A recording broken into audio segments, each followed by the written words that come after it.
ये दरवाजा क्यों बंद है? श्रुति, ये लाइट क्यों नहीं जल रही है?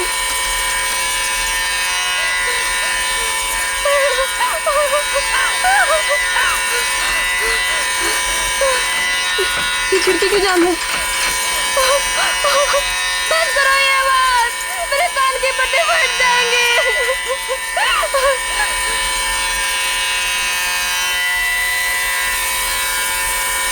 ये धुआं कहाँ से आ रहा है?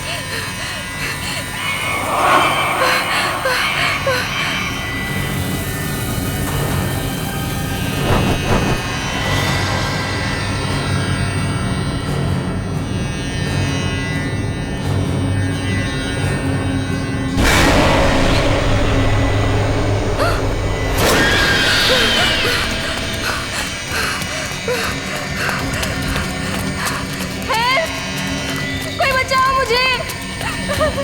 हेल्प! कोई है? बचाओ! Please help me! कोई है? कोई बचाओ मुझे! मत मारो मुझे! मत मारो! मत मारो मुझे! मत मारो!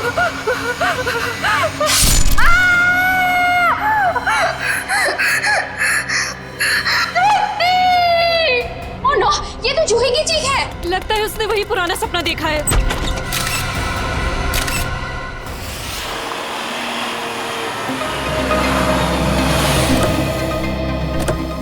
आश्रया, क्या पता चला? सर, मरने वाली का नाम जूही है। वैसे भोपाल से है, मगर यहाँ MBA की पढ़ाई के लिए आई थी।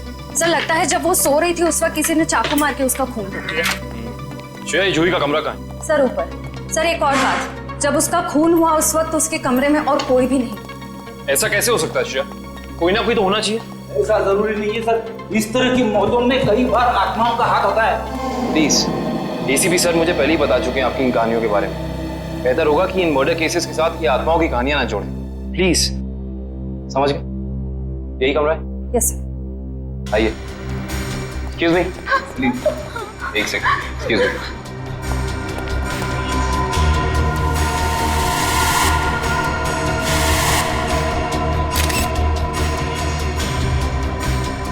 श्रेया, यहाँ पे चाकू का सिर्फ एक ही घाव है। लगता है खूनी ने इतनी जोर से वार किया कि एक ही वार में जूही की मौत हो गई। हाँ सर, हमला भी शायद जूही की नींद में ही हुआ। बेचारी को अपने आप को बचाने का मौका भी नहीं मिला होगा। एक्सक्यूज मी, यहाँ पे सबसे पहले जूही की मौत का पता किसको चला? सर, सबको एक साथ ही पता चला था। हम यहाँ कॉरिडोर में थे, अचानक से जूही के कमरे से चीखने की आवाज आई और अंदर आके देखा तो जूही की जान जा चुकी थी। उस समय कमरे में जूही के साथ और कौन था? सर, उस वक्त जूही के साथ कोई नहीं था।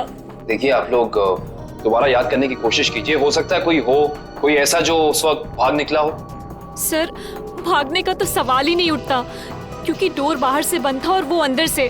खूनी भागेगा भी तो कहाँ से भागेगा? एक मिनट, ये दरवाजा बाहर से बंद था, क्यों? सर, कई दिनों से जूही सो नहीं पा रही थी। अचानक नींद से जाग जाती थी और भागकर अपने कमरे से बाहर आ जाती थी। आज भी कुछ ऐसे ही हुआ। वो सो नहीं पा रही थी, मैंने उसको सुलाया और मैं बाहर आ गई और दरवाजा बाहर से बंद कर दिया। लेकिन इसे नींद क्यों नहीं आ रही थी? सर, कई दिनों से उसे डरावने सपने आ रहे थे। उसे ऐसा महसूस हो रहा था कि उसका सपनों में कोई खून करना चाह रहा है, उसकी कोई जान लेना चाह रहा है। हमें क्या पता था कि उसका सच में खून हो जाएगा। डरावने सपने? मैं कह रहा था ना, ये कोई आत्मा का ही चक्कर है।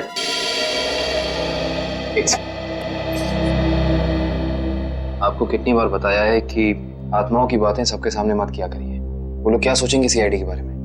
सॉरी। अच्छा, आप अभी कह रही थी कि जूही को डरावने सपने आते थे। कभी उसने आप लोगों के साथ कुछ शेयर किया कि उसे किस चीज के सपने आते हैं? कुछ भी? सर, उस ड्रॉर में जूही का स्केच बुक है। उस ड्रॉर में? जी सर। Sketch book? ये बुक? जी सर। ये चाकू सर, ये वही चाकू है जिसे लेकर कोई उसका पीछा करता था सपनों में उसे मारने के लिए। ये देखो, ये चाकू बिल्कुल ऐसा ही है जिससे जूही का कत्ल हुआ। हाँ सर। ये सारी ड्राइंग्स जो हैं इस बुक में, ये क्या जूही अपने सपने में देखती थी? जी सर। सर, लगता है ये किसी अंदर वाले का ही काम है जो कमरे के अंदर आसानी से आ सकता हो और जिसे जूही के सपनों के बारे में पता हो। क्या तुम्हारे अलावा और कोई ये स्केचबुक के बारे में जानता था? कोई नहीं। खूनी अगर इस दरवाजे से अंदर नहीं आया तो फिर इस कमरे में आया कहां से? इस बालकनी से। लेकिन बालकनी का दरवाजा तो अंदर से बंद है। अगर खूनी खून करके बालकनी से भागा है तो फिर ये दरवाजा अंदर से बंद कैसे? बालकनी का दरवाजा बंद, कमरे का भी दरवाजा बंद। कहीं जूही की आग। ये खूनी यहाँ आया कहां से, ये अभी पता चल जाएगा।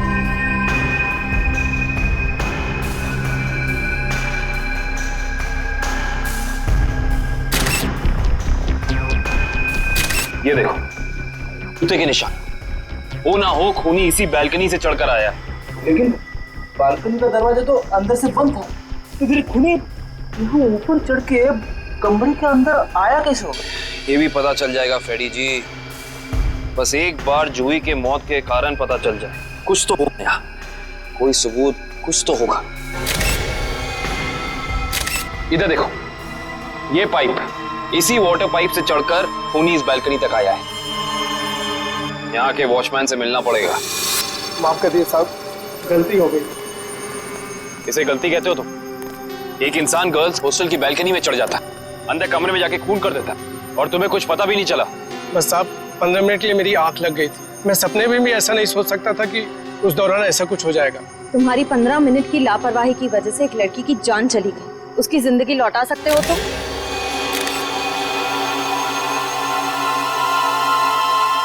सर, ये जूता यहाँ झाड़ियों में पड़ा हुआ था। जूता यहाँ पे? हो ना हो, ये जूता उसी खूनी का है। सर, ये तो किसी आदमी का जूता लगता है। यानी बालकनी में जो इंसान चढ़ा था वो कोई आदमी था। सुनो, ये जूते को पहचानते हो? नहीं साहब।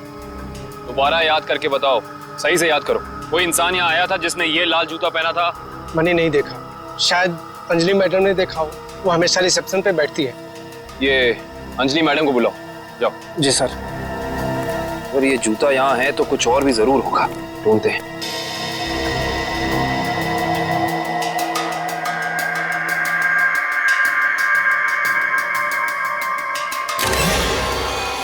इस तरफ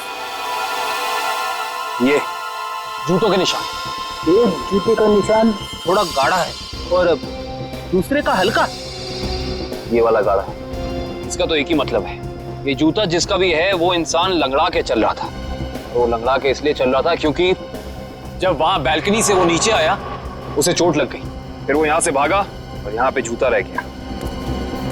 हाँ साहब, मैं ही अंजलि हूँ। आपने मुझे बुलाया? जी अंजलि जी, हमें आपसे कुछ सवाल पूछने थे। जी। अंजलि जी, आपने इस लाल जूते को देखा? मेरा कहने का मतलब है किसी इंसान को इसको पहनकर यहाँ आते हुए देखा, लंगड़ाते हुए? हाँ साहब, मैंने देखा था। मनीष लंगड़ाते हुए जा रहा था। मनीष? ये मनीष कौन है? जूही का दोस्त है।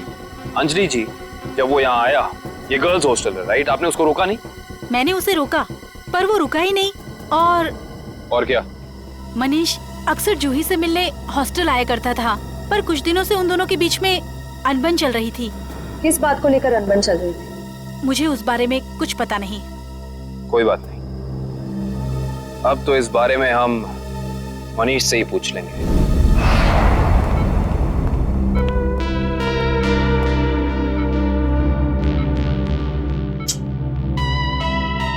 मनीष, कैसे हो यार?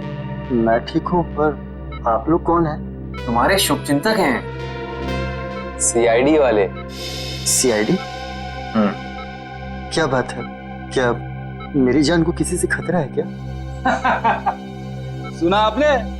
खुद एक बेचारी लड़की को मार के खटिया पे लेटा पड़ा है और पूछ रहा है कि मेरी जान को कोई खतरा तो नहीं है। ये क्या कह रहे हैं आप? मैंने किसी की जान नहीं ली। मनीष, ये पाँव में चोट कैसे लगी तुम्हें? वो मैं सड़क पार कर रहा था तो एक बाइक वाले ने टक्कर मार दी मुझे। सड़क पार कर रहा था बेचारा, टक्कर मार दी? वैसे ये हादसा हुआ कहाँ? MI रोड पे, GPO के सामने। GPO के सामने? तभी तो। वैसे अगर ऐसा था तो ये लाल रंग का जूता जो तुम्हारा है, हमें पता है, GPO के सामने मिलना चाहिए था। पर कमाल की बात देखो, ये जूता हमें स्वर्णिमा गर्ल्स हॉस्टल के बाहर मिला। कैसे? मेरा जूता वहां कैसे पहुंचा? देखो मनीष, हमसे झूठ बोलकर कोई फायदा नहीं है। सच निकालने के और कई तरीके आते हैं। बेहतर होगा हमें सब सच बता दो। क्यों मारा तुमने जूही को? क्या जूही की मौत हो गई? खून हो गया उसका। क्यों गए थे तुम वहां? देखिए, मैं जूही के बालकनी में गया जरूर था, लेकिन मैंने जूही को नहीं मारा। इतनी रात को तुम वहां क्या करने गए थे मनीष? मुझे उससे बात करनी थी। ऐसी कौन सी बात थी जो तुम दिन के उजाले में नहीं कर सकते थे, जिसके लिए तुम्हें रात के अंधेरे का सहारा उठाकर चोरों की तरह पाइप से चढ़कर उसकी बैल्कनी तक जाना पड़ा? मैं उससे माफी मांगना चाहता था। दरअसल मैंने उसके दोस्ती को प्यार समझने की गलती की थी, लेकिन जब मैं वहां पहुंचा तो मैंने देखा कि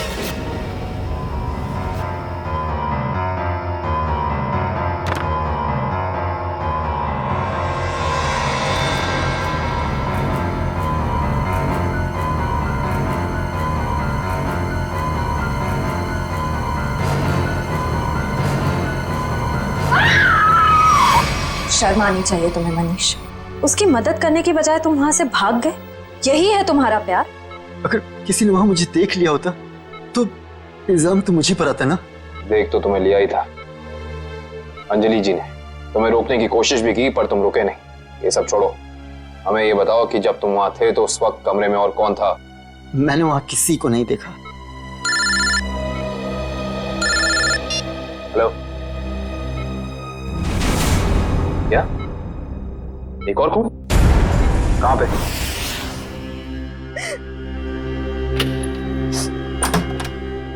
आप कौन? हम लोग CID से। आइए।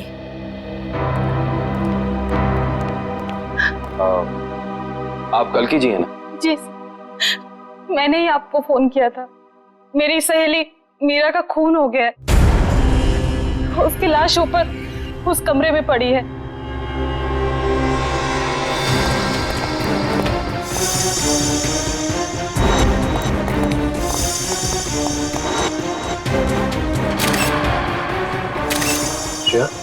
ये चाकू तो बिल्कुल वैसा ही लग रहा है जैसा जूही की मौत में यूज हुआ था। हाँ सर, लगता है किसी सीरियल किलर का काम। सीरियल किलर का भी हो सकता है, और किसी ऐसे इंसान का भी जो दोनों जूही और मीरा को जानता है।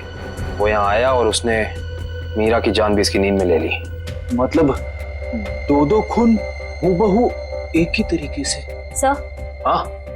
लाश की हालत को देखकर लगता है कि इसकी मौत को 3-4 घंटे हो चुके हैं। 3-4 घंटे? लेकिन श्रेया, जूही की मौत को भी तो 3-4 घंटे ही हुए हैं। एक खूनी एक ही वक्त पे दो जगह पे कैसे हो सकता है? मैं तो कह रहा हूँ जरूर ये किसी आत्मा का ही चक्कर है। रेडी प्लीज, ये किसी आत्मा का चक्कर नहीं है। ये उस खूनी के किसी साथी या रिश्तेदार का चक्कर भी हो सकता है। लगता है इस जुर्म में एक से ज्यादा लोग शामिल हैं। लेकिन कैसे? कैसे हो सकता है? इस कमरे की सारी खिड़कियां, सारे दरवाजे अंदर से बंद हैं। और यहाँ पे कोई बालकनी भी नहीं है उस हॉस्टल की तरफ। तो फिर वो खूनी इस कमरे में आया कैसे? इस कमरे की तलाशी लो, कोई ना कोई सुराग जरूर मिलेगा। श्रेया, इसकी फोटो एल्बम और फोन डायरीज चेक करो। हो सकता है जूही और मीरा के बीच में कोई ना कोई कनेक्शन मिल जाए हमें। Sir, ready? एम्बुलेंस को फोन करो बॉडी ले जाने के लिए। मुझे नीचे इसकी दोस्त से कुछ सवाल पूछने हैं।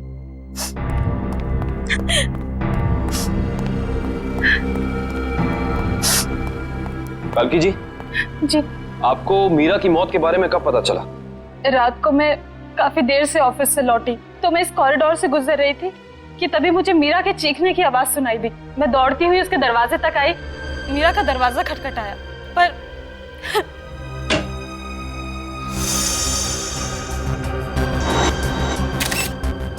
फिर क्या हुआ? मेरा मतलब जब आप यहाँ आई तो ये दरवाजा खुला था कि बंद था? दरवाजा बंद था तो मुझे वॉचमैन को बुला के दरवाजा खुलवाना पड़ा। कल्कि जी, जब आप यहाँ पे आई तो आपको यहाँ इस घर में कोई भी निकलते हुए यहाँ से दिखा, भागते हुए दिखा? नहीं।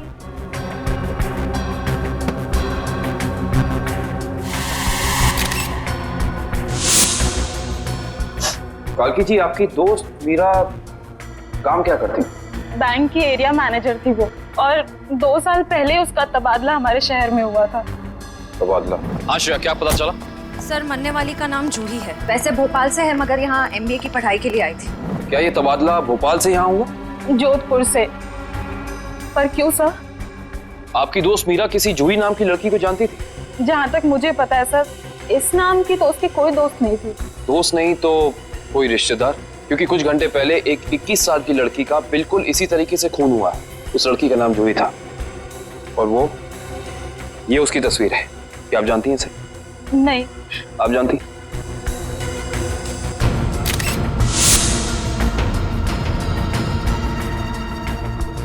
ये क्या हो रहा है हमारे शहर में? आम आदमी तो बिल्कुल भी सुरक्षित नहीं है। कल्कि जी, आपको किसी पे शक है? I mean, आपकी दोस्त मीरा की किसी से कोई दुश्मनी, कोई अनबन? उसका कोई दुश्मन नहीं था सर। मीरा तो बहुत ही सुलझी हुई लड़की थी।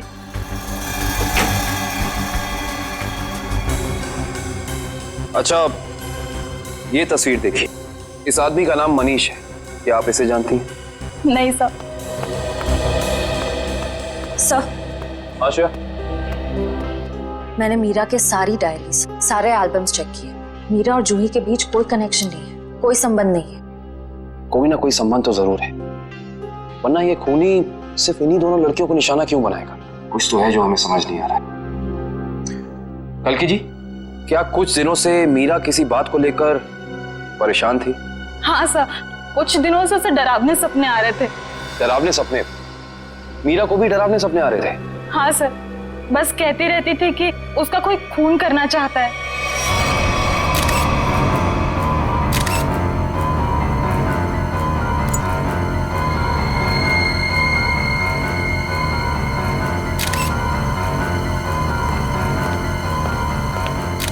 ये कैसे हो सकता है सर? जूही और मीरा को ठीक एक तरीके के सपने कैसे आ सकते हैं? सर, खूनी के अंदर आने का रास्ता तो नहीं मिला है, लेकिन ये स्क्रू मिला है मीरा के बेड के नीचे से। एक काम करिए, वॉचमैन से पूछताछ कीजिए, देखिए क्या पता चलता है मीरा के बारे में। तब तक इस स्क्रू की गुत्थी को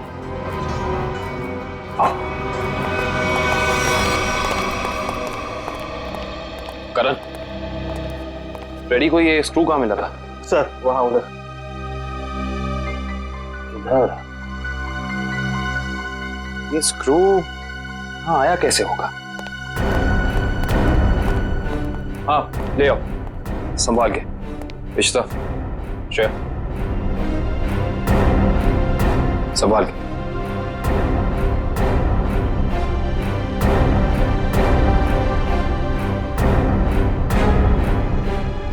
रिश्ता,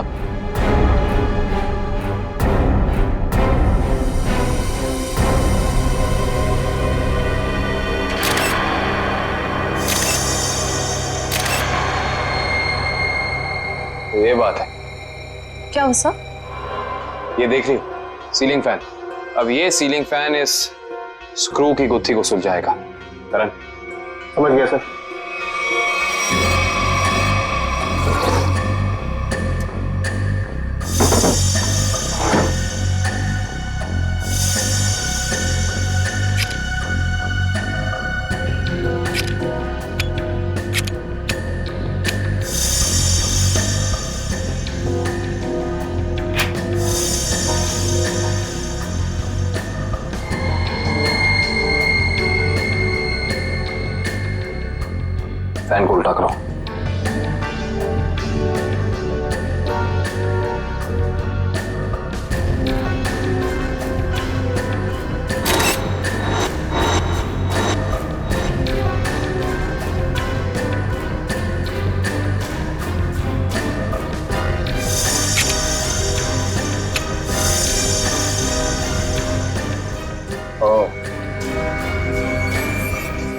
सर यानी इसको उस फैन का है? हाँ श्रेया, किसी ने इस फैन के साथ छेड़खानी की है, अभी पता चल जाएगा।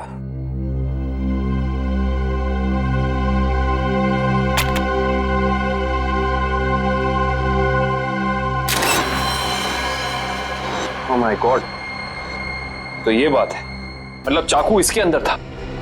इसके अंदर से इस मैकेनिज्म के जरिए चाकू सीलिंग से नीचे गिरा मीरा के पेट में और उसकी मौत हो गई। अब समझ में आया, तो ये कारण है जिस वजह से खूनी इस कमरे में नहीं था। उसकी जरूरत ही नहीं थी, उसका काम तो ये सीलिंग फैन कर रहा था। इसका मतलब जूही के कमरे में भी बिल्कुल ऐसा ही सीलिंग फैन होगा जिसके अंदर सेम मैकेनिज्म फिट होगा। वहां भी चाकू सीलिंग से गिरा और जूही की मौत हो गई। सर हो सकता है खूनी ने रिमोट कंट्रोल के जरिए इस चाकू को कंट्रोल किया हो सकता है। और सवाल यह है श्रेया कि खूनी को कैसे पता चला कि सही वक्त रिमोट बटन दबाने का कौन सा था? हाँ सर, क्योंकि ना तो हमें मीरा के कमरे से कोई कैमरा मिला, ना ही जूही के कमरे से, जिससे ये पता चले कि खूनी दोनों लड़कियों पर नजर रख रहा था। वो भी पता चल जाएगा इस सीलिंग फैन के चाकू के मैकेनिज्म के जरिए। क्या ये मीरा और जूही, इन दोनों के बीच में कोई ना कोई संबंध तो जरूर है, कोई ना कोई संबंध तो जरूर है। मगर सर दूर दूर तक इन दोनों के बीच कोई संबंध नजर तो नहीं आ रहा। इन दोनों के उम्र में बहुत फर्क है, उनके रहन सहन, तौर तरीके, ये जूही का कॉलेज और मीरा के काम करने की जगह, आपस में कहीं भी कोई तालमेल नहीं है सर। सर, हाँ सर वो फैन और चाकू का मैकेनिज्म रेडी है। चलो देखते हैं।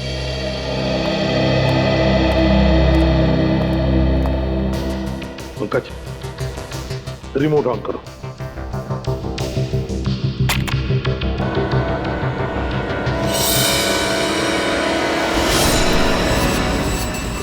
मतलब जैसे ही रिमोट का बटन दब गया, इस फैन के मैकेनिज्म के अंदर जो इंफ्रारेड लाइट थी वो ऑन हो गई, लॉक खुल गया और उसकी वजह से ट्रिगर ऑन हो गया। ट्रिगर ऑन होने से इसके अंदर जो छुपा के रखा था चाकू, वो सीधा नीचे गिर गया, सीधे उसके शरीर के अंदर जो फैन के नीचे सोया हुआ था।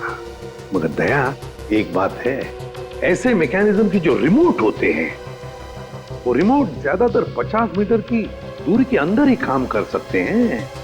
तो फिर जरूर जहां पर मीरा और जूही रहती थी उसके आसपास ही ये आदमी खड़ा था। जिसने भी ये किया है वो 50 मीटर की दूरी के अंदर ही खड़ा था। वहां से उसने रिमोट चलाया और खून कर दिया मीरा और जूही का। और फिर वो सपने, वो एक जैसे सपने जो मीरा और जूही दोनों की नींद में आते थे, ऐसे सपने तो जानबूझकर ही डाले जा सकते हैं, प्लान करके डाले जा सकते हैं, मगर उसके लिए जरूर कोई तो ट्रिगर होना चाहिए। सर, हाँ, जूही के कमरे में लगे पंखे में भी ठीक ऐसा ही मैकेनिज्म मिला है। और तो और जूही और मीरा दोनों के कमरों में एक हफ्ते पहले इलेक्ट्रिकल वायरिंग का कुछ काम हुआ था। जूही और मीरा दोनों के घर में, दोनों के कमरों में एक हफ्ते पहले इलेक्ट्रिकल वायरिंग हुई थी। कहीं ऐसा तो नहीं कि वही इलेक्ट्रिशियन है जिसने दोनों के घरों में इलेक्ट्रिकल का काम कर दिया और फिर खून भी उसी ने किया? पता लगाना पड़ेगा इस इलेक्ट्रिशियन के बारे में।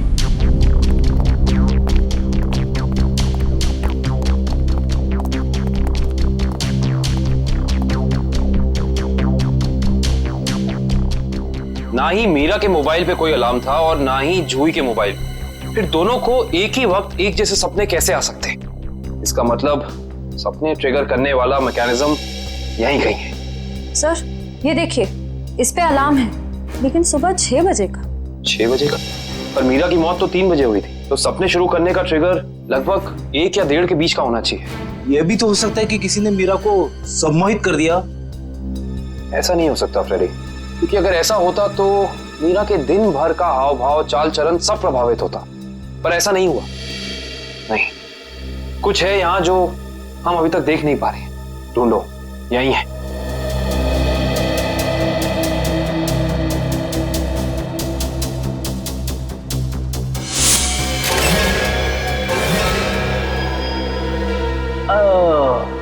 ये देखो, टीवी के पीछे ये बॉक्स लगा हुआ था। बॉक्स? कहीं ये ट्रिगर मैकेनिज्म इस बक्से के अंदर तो नहीं फिक्स किया हुआ है?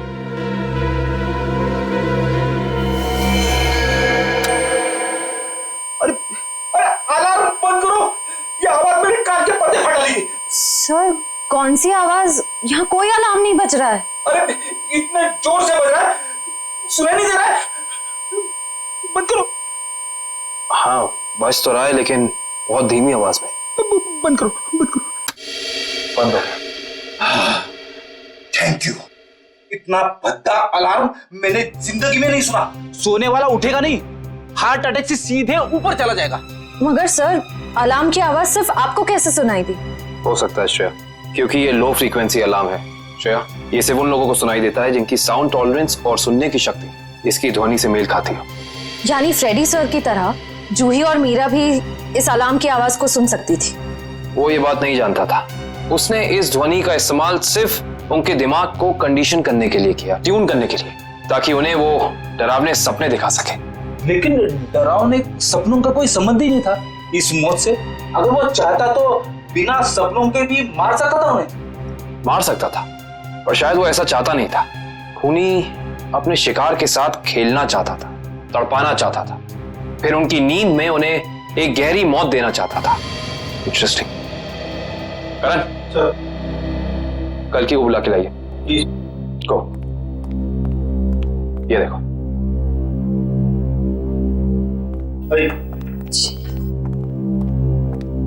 आइए। कल की जी। जी। इस आवाज को पहचानती हैं आप? ये आवाज मैंने यही सुनी है, मीरा के घर पे। कब? करीब 3-4 दिन पहले, जब वो अपने लैपटॉप पे काम कर रही थी तब।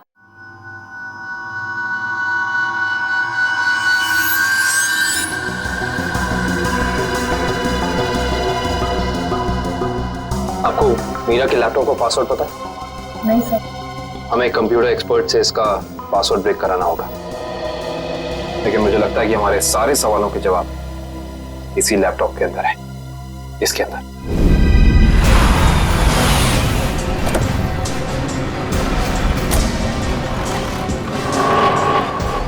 भाई साहब हम लोग सीआईडी से। सीआईडी से क्या हुआ साहब? हमें पता लगा है कि पिछले हफ्ते आपका एक इलेक्ट्रिशियन वायरिंग करने के लिए इस एड्रेस पे गया। हाँ साहब गया तो था, पर हुआ क्या?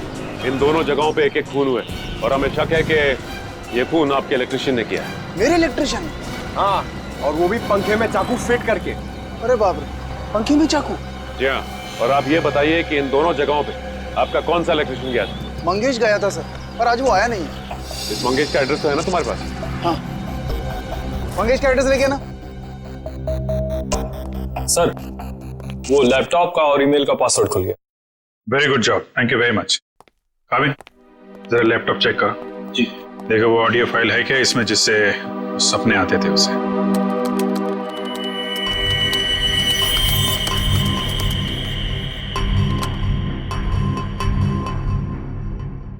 सर, इस कंप्यूटर में कोई ऑडियो फाइल नहीं है। हाँ, लेकिन मीरा के ईमेल अकाउंट में एक वीडियो फाइल दिख रही है। Video file? खोलो खोलो इसे जरा।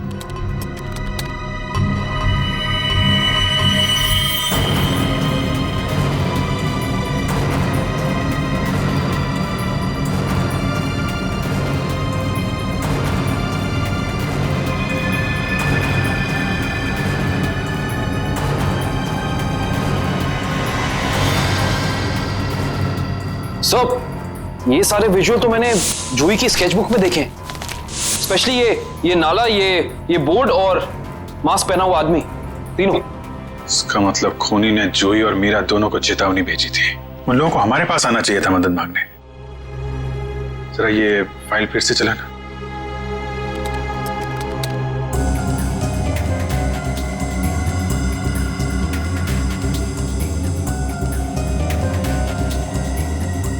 पॉज।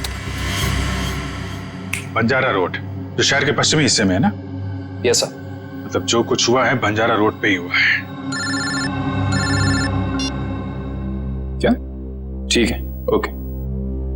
सर, उस इलेक्ट्रिशियन मंगेश का जो पता मिला था वो नकली है सर।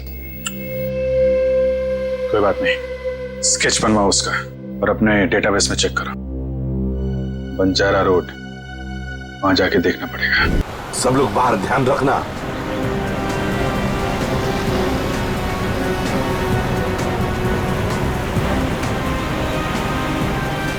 आराम से पंकज, आराम से। एक मिनट।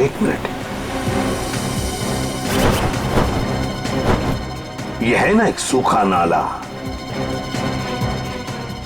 नाला है और वो रहा पेड़। सूखा नाला और उसमें वो पेड़। जरा आगे चलकर देखते हैं।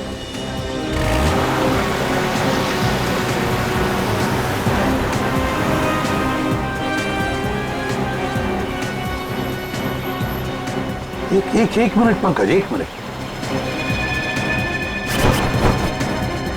बंजारा रोड मतलब हम सही रास्ते पे हैं।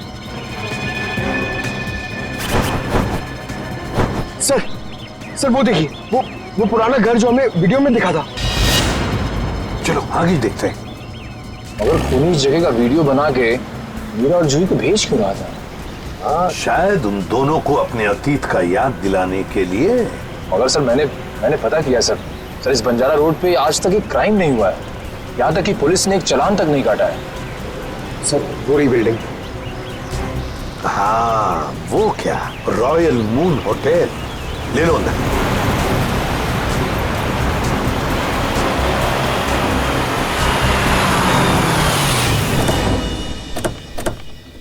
हाँ, इलेक्ट्रिशियन का स्केच मैच नहीं हो रहा है तो कोई बात नहीं, ठीक है।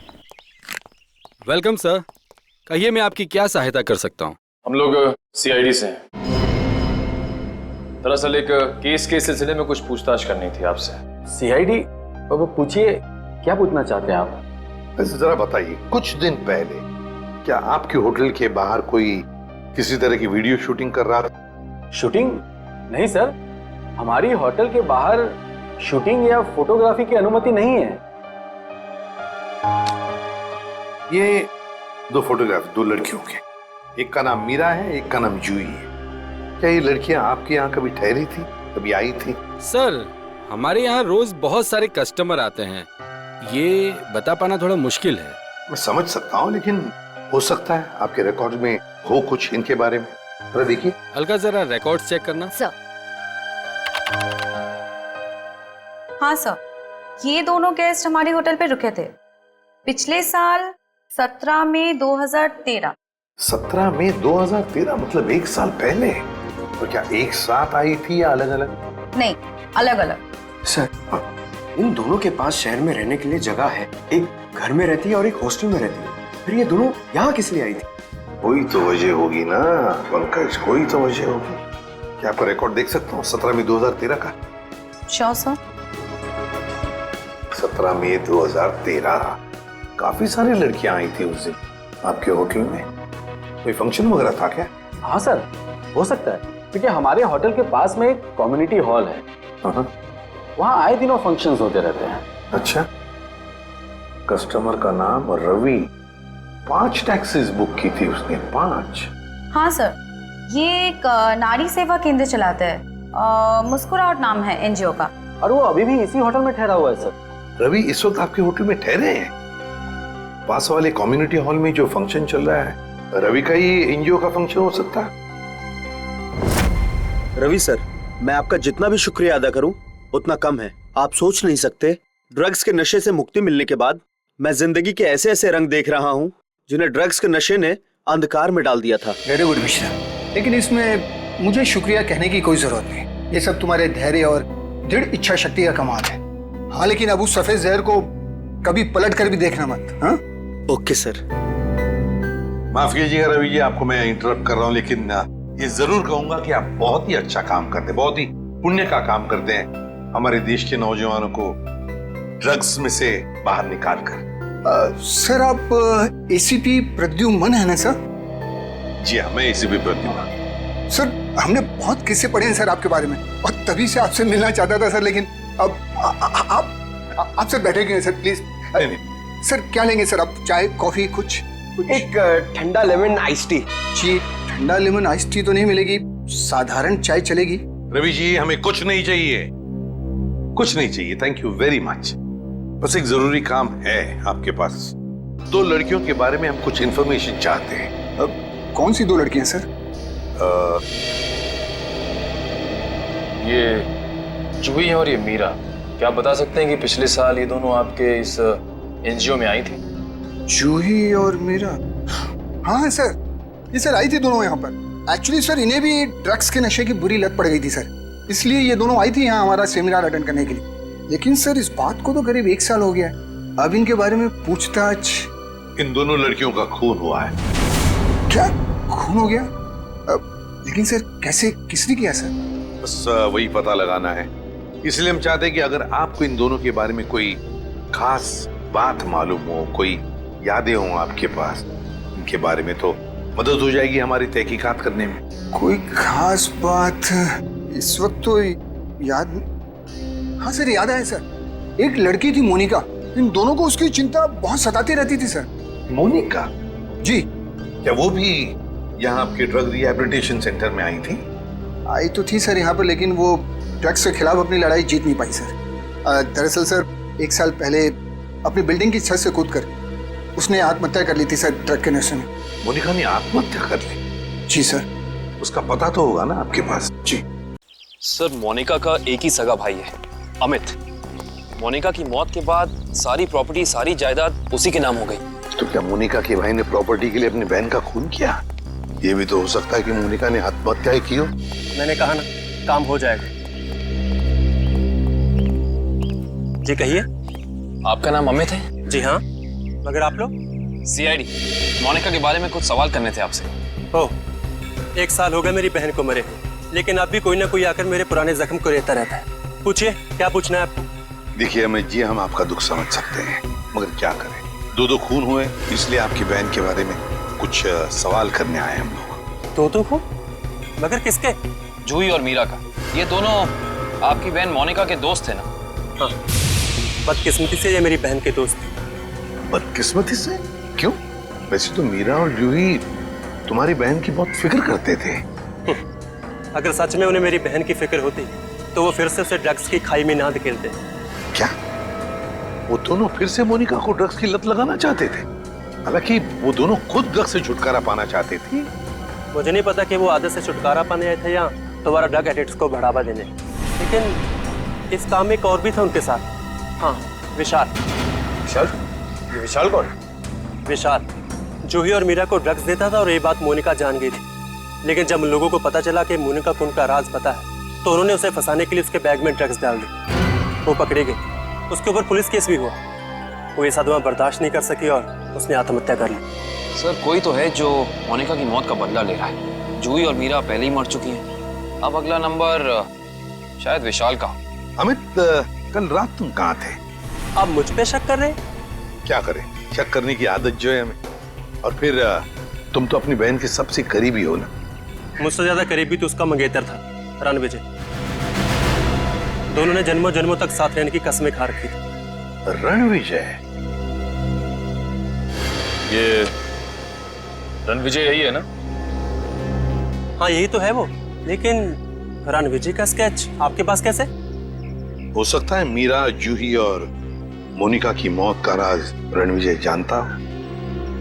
Thank you Ranvijay. सर, वो रहा विशाल का घर। विशाल की जान को खतरा हो सकता है।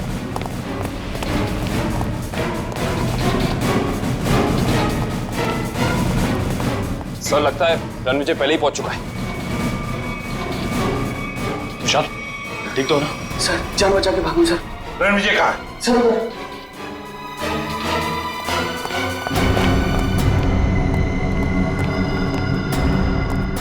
यहाँ तो कोई भी नहीं है। सर, शायद यहाँ से भागा होगा।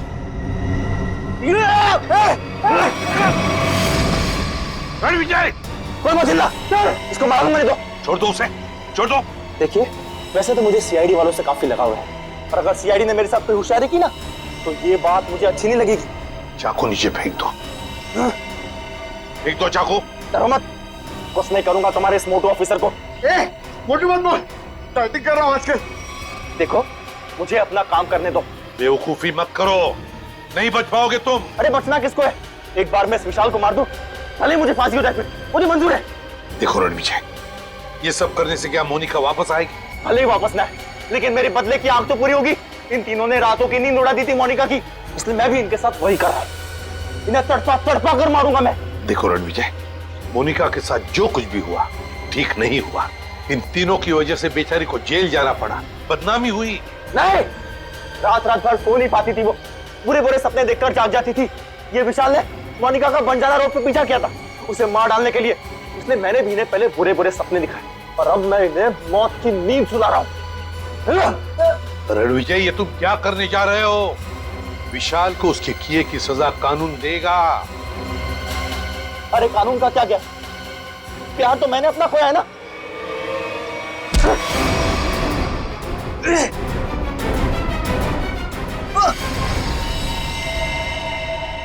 रणविजय, विशाल को तो उसके किए की सजा मिलेगी ही मिलेगी, मगर तुमने बदले की आग में दो खून किए, दो। तुम्हें तो शायद फांसी ही होगी, फांसी।